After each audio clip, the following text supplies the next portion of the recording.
Brain tonic, memory booster, ಮೆದುಳಿನ ಆಯಾಸ ತಡೆಯಲು, ದೀರ್ಘಕಾಲಿಕವಾಗಿ ಓದಿದ್ದನ್ನು ನೆನಪಿನಲ್ಲಿಟ್ಟುಕೊಳ್ಳಲು, ರಕ್ತದಲ್ಲಿರುವ ಕಲ್ಮಶವನ್ನು ತೆಗೆಯುವ, ಮಾನಸಿಕ ಶಾಂತತೆ ನೀಡುವ ತುಂಬ ಆರೋಗ್ಯಕರವಾದ ಜ್ಯೂಸ್ ಇದೆ ಶಂಖಪುಷ್ಪ ಜ್ಯೂಸ್ ಅಥವಾ ಬಟರ್ಫ್ಲೈ ಪೀ ಜ್ಯೂಸ್.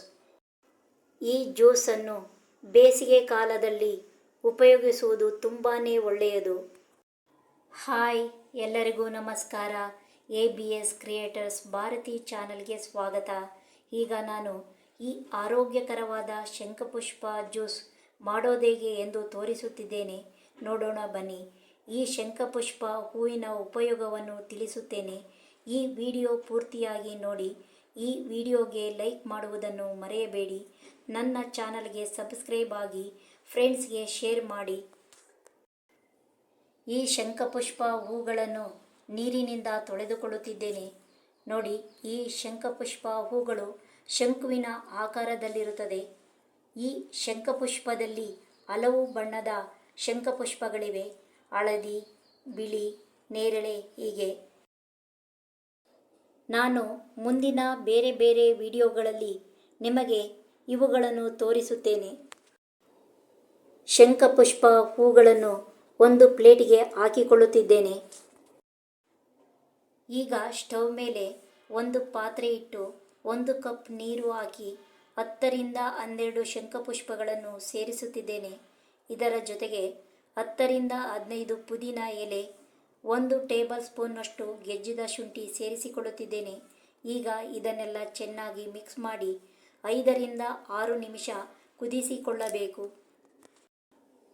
ಶಂಖಪುಷ್ಪದ ಹೂವು, ಬಳ್ಳಿ, ಎಲೆ, ಬೇರುಗಳಲ್ಲೂ ಕೂಡ ಔಷಧೀಯ ಗುಣಗಳಿವೆ. ಇದರಿಂದ ಜ್ಯೂಸ್, ಕಷಾಯ, ಲೇಹಗಳನ್ನು ಮಾಡಬಹುದು. ಶಂಖಪುಷ್ಪದ ಸಿರಪ್, ಲೇಹಗಳು ಈಗ ಮಾರ್ಕೆಟುಗಳಲ್ಲಿ ಸಿಗುತ್ತದೆ. ಶಂಖಪುಷ್ಪದಿಂದ ತಲೆನೋವಿನ ಸಮಸ್ಯೆ ಶೀಘ್ರವಾಗಿ ಪರಿಹಾರವಾಗುತ್ತದೆ.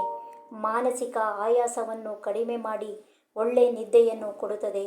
ತಲೆ ಕೂದಲು ಉದುರುವ ಸಮಸ್ಯೆಗೆ ಇದು ಒಳ್ಳೆಯದು. ದೇಹದ ಕೊಲೆಸ್ಟ್ರಾಲ್ ಕಡಿಮೆ ಮಾಡಲು ಇದು ಒಳ್ಳೆಯದು. ಚರ್ಮದ ಸಮಸ್ಯೆಗೆ ಒಳ್ಳೆಯದು. ಚರ್ಮ ಸುಕ್ಕುಗಟ್ಟುವಿಕೆಯನ್ನು ಕಡಿಮೆ ಮಾಡುತ್ತದೆ. ರಕ್ತದಲ್ಲಿರುವ ಸಕ್ಕರೆ ಪ್ರಮಾಣವನ್ನು ಕಡಿಮೆ ಮಾಡಲು ಇದು ಒಳ್ಳೆಯದು. ದೇಹದಲ್ಲಿ ಆಗಿರುವ ಗಾಯ ವಾಸಿ ಮಾಡಲು ಇದು ಒಳ್ಳೆಯದು. ಈಗ ಇದು ಚೆನ್ನಾಗಿ ಕುದ್ದಿದೆ. 5 ನಿಮಿಷ ಆರಲು ಬಿಡೋಣ. ನಂತರ ಇದನ್ನು ಒಂದು ಪಾತ್ರೆಗೆ ಶೋಧಿಸಿಕೊಳ್ಳೋಣ. ಈಗ ಇದು ಆರಿದೆ. ಇದನ್ನು ಒಂದು ಪಾತ್ರೆಗೆ ಶೋಧಿಸಿಕೊಳ್ಳೋಣ. ನೋಡಿ ಇದರ ಬಣ್ಣ ಯಾವ ರೀತಿ ಇದೆ ಎಂದು.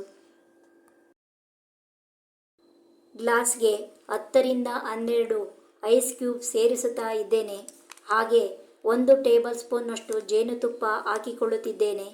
ನಂತರ ಶೋಧಿಸಿದ ಶಂಖಪುಷ್ಪದ ಜ್ಯೂಸ್ ಸೇರಿಸುತ್ತಾ ಇದ್ದೇನೆ. ನೀವು ಇದರ ಜೊತೆಗೆ 6 ರಿಂದ 7 ಟೇಬಲ್ ಸ್ಪೂನ್ನಷ್ಟು ಸಕ್ಕರೆ ಹಾಕಿಕೊಳ್ಳಬಹುದು. ನಾನು ಇಲ್ಲಿ ಸಕ್ಕರೆ ಹಾಕಿಲ್ಲ. ಈಗ ನೋಡಿ, ಜ್ಯೂಸ್ ಕಲರ್ ನೀಲಿ ಬಣ್ಣ ಕಾಣುತ್ತಿದೆ. ಹಾಗೇ ನೋಡಿ, ಈಗ ನಿಂಬೆ ರಸ ಸೇರಿಸುತ್ತಾ ಇದ್ದೇನೆ. ಇದರ ಬಣ್ಣ ಯಾವ ರೀತಿ ಬದಲಾಗುತ್ತದೆ ಎಂದು.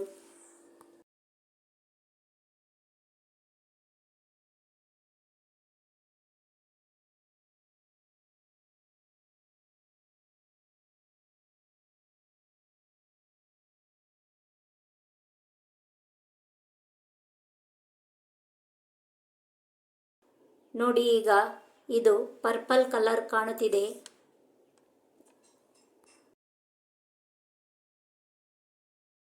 ಈಗ ಶಂಖಪುಷ್ಪದ ಜ್ಯೂಸ್ ರೆಡಿಯಾಗಿದೆ.